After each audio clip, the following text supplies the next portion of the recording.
Hello மக்களே, இந்த மாதிரி டேஸ்டியாக கலர்ஃபுல்லாக நீங்களும் புலாவ் சாதம் செய்யணுமா? வாங்க எப்படி செய்கிறதுன்னு பார்க்கலாம். அதுக்கு ஃபஸ்ட்டு என்னென்ன இன்க்ரீடியன்ஸ் தேவைன்னா, ஃபஸ்ட்டு வந்து கிராம்பு, பிரியாணி இலை, அதுக்கப்புறம் பட்டை, ஸ்டாரு எடுத்துக்கோங்க. அதுக்கப்புறம் வெங்காயம், பச்சை மிளகாய், அப்புறம் தக்காளி, அப்புறம் இஞ்சி பூண்டு பேஸ்ட்டு அரிஞ்சு வச்சுக்கிறோம். அதுக்கப்புறம் பார்த்திங்கன்னா பட்டாணி வேணும்னா நீங்கள் ஆட் பண்ணிக்கோங்க. நான் வந்து கேரட் பீன்ஸு, அதுக்கப்புறம் உருளைக்கிழங்கு ஆட் பண்ணியிருக்கேன். அதுக்கப்புறம் புதினா, கொத்தமல்லி, அப்புறம் ஜீரகம் கொஞ்சம் ஆட் பண்ணிக்கோங்க. நான் ஆல்ரெடி எண்ணெய் 2 ஸ்பூன் ஊற்றேன். இப்போ வந்து பார்த்திங்கன்னா கொஞ்சம் வந்து நெய் கொஞ்சம் சேர்த்துக்கோங்க.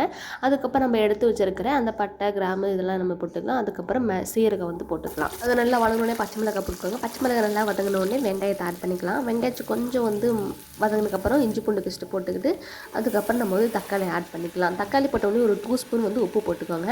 நல்லா கிளறி விடுங்க. நல்லா வெந்ததுக்கப்புறம் புதினாவும் கொத்தமல்லியும் நம்ம வந்து ஆட் பண்ணிடலாம். சரி, ஓகே. இதுக்கப்புறம் நான் வந்து என்ன பண்ணணும், மஞ்சத்தூள் நான் வந்து எதுவுமே சேர்க்கவே இல்லை. நல்லா இது வதங்கினதுக்கப்புறம் நான் வந்து காய்கறிகள் தான் சேர்க்க ஆரம்பிச்சிட்டேன். அதுக்கப்புறம் வந்து எல்லாம் வதங்கினதுக்கப்புறம் நம்ம வந்து அளந்து தண்ணி ஊற்றிக்கலாம். தண்ணி ஊற்றுனதுக்கப்புறம் இதை வந்து கொஞ்சம் நேரம் மூடி வச்சுருங்க. அதுக்குள்ளே நம்ம வந்து போய்ட்டு அரிசியை வாஷ் பண்ணிட்டு வந்துடலாம். அரிசியை வாஷ் பண்ணிவிட்டு நம்ம வச்சிட்டதுக்கப்புறம் இதை வந்து நம்ம ஓப்பன் பண்ணி பார்க்கலாம். கொதி வந்துருச்சா வரலையா அப்படின்னு. ஓப்பன் பண்ணி பார்த்தோன்னே லைட்டாக நுரக்கட்டி இருந்துச்சு. நான் இந்த ஸ்டேஜ்லேயே போடுவேன், பட் இருந்தாலும் கொஞ்சம் கொதிக்கிட்டுன்ட்டு நான் வந்து விட்டுட்டேன். நல்லா கொதிஞ்சதுக்கப்புறம் அரிசியும் நம்ம வந்து எடுத்து போட்டாச்சு. நான் அரிசி நல்லா ஃபுல்லாக எடுத்து நல்லா பரவலாக விட்டதுக்கப்புறம் ஒரு 4-5 கிண்டதுக்கப்புறம் நான் வந்து மூடி வச்சுட்டேன்.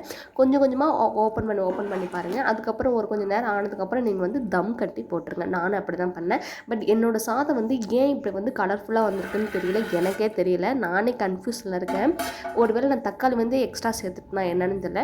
சரி, ஓகே. தம் கட்டி முடிச்சதுக்கப்புறம் நீங்கள் வந்து பார்த்தீங்கன்னா மேலாப்பில் உங்களுக்கு நெய் வேணும் அப்படின்னா நீங்கள் வந்து நெய் ஆட் பண்ணிக்கலாம். இல்லைனா கூட வேணாம். சரி, ஓகே. இதுக்கு வந்து நம்ம சைடிஷ் வந்து செய்யலாம். இதில் வந்து பார்த்திங்கன்னா நான் வந்து கறிமண்ணை வச்சு தான் நான் வந்து செய்ய போகிறேன். சரி, எப்படி செய்யறதுன்னு பார்க்கலாம் வாங்க. ஒரு பேனை வச்சுட்டு அது வந்து ஒரு 2 ஸ்பூன் வரலும் நீங்கள் வந்து எண்ணெய் ஊற்றிக்கோங்க. அதுக்கப்புறம் இதுக்கு வந்து பட்டை இதெல்லாம் வேணால், ஒன்லி இலை, ஜீரகம் மட்டும் போட்டு நல்லா வந்து வதக்குங்க. அப்புறம் வெங்காயம் வந்து நல்லா பொடியாக கட் பண்ணிக்கோங்க. அப்போ தான் வந்து நல்லாயிருக்கும், டேஸ்ட்டாக இருக்கும். தக்காளி வந்து பார்த்திங்கன்னா நீங்கள் வந்து அரிஞ்சு போட வேணால், அரைச்சி போட்டுக்கோங்க. அது இன்னொன்று நமக்கு கலர்ஃபுல்லாக டேஸ்ட்டாக இருக்கும். கொஞ்சம் உப்பு ஆட் பண்ணிவிட்டு மசாலாலாம் பார்த்திங்கன்னா மஞ்சத்தூள், நான் வந்து சிக்கன் மசாலா, கரம் மசாலா இதெல்லாம் வந்து ஆட் பண்ணியிருக்கேன். கரம் மசாலா லாஸ்ட்டில் சேர்த்தா கூட இன்னமும் சூப்பராக இருக்கும். சரி, ஓகே. கறிபண்ணா ஆல்ரெடி நான் வந்து தண்ணியில் போட்டு ஊற வச்சு எடுத்துகிட்டு அதை வந்து 2ஆக கட் பண்ணிக்கோங்க. அப்போ தான் நல்லாயிருக்கும். அது 2ஆக கட் பண்ணோடனே மசாலா வந்து நல்லா பச்சை வாசனை போனதுக்கப்புறம் நம்ம வந்து அதை ஆட் பண்ணிடலாம். அது நல்லா கிண்டி விட்டதுக்கப்புறம் கொஞ்சம் அது மேலாப்பில் கருவேப்பிலையும் கொத்தமல்லியும் நம்ம வந்து தூவி விட்டுடலாம். சரி, ஓகே. வாங்க இப்போ வந்து சாப்பிட போகலாம். அதுவும் கறிப்பண்ணு ரெடி ஆச்சு. சாப்பாடு நம்ம வந்து போட்டு இப்போ வந்து கறிப்பண்ணோடு அதை வச்சு நம்ம சாப்பிட்டு பார்க்கலாம்.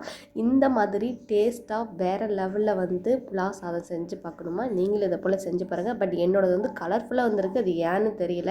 இதுக்கு வந்து நீங்கள் தேங்காய் பால் ஊற்றினாலும் சூப்பராக இருக்கும். சரி, ஓகே. மாமாட்ட கேட்கலாம் எப்படிப்பா இருக்குது, சூப்பராக இருக்கா? ஓகே மக்களே, நெக்ஸ்ட் வீடியோவில் பார்க்கலாம். வீடியோ பிடிச்சிருந்தா லைக் பண்ணுங்கள், ஷேர் பண்ணுங்கள், பெல் ஐக்கனை கிளிக் பண்ணுங்கள், என்னோட சேனலுக்கு சப்ஸ்கிரைப் பண்ணுங்கள் அண்ட் சப்போர்ட் பண்ணுங்கள். பாய்.